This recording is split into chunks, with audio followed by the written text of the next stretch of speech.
Did you know one small act of kindness can make somebody's entire day? Holding the door open, saying thank you, sharing a big smile, or leaving a kind note for a friend or a teacher, these moments might seem small, but they ripple out farther than you think. Kindness is contagious. When you do something good for someone else, they're more likely to pass it on. Imagine a whole community built on simple acts of care and compassion. That starts with you. So today, take a moment to do something kind for a stranger, teacher, or friend.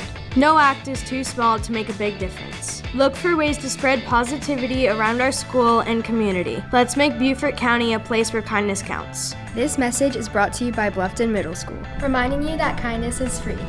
And the world could use a little more of it.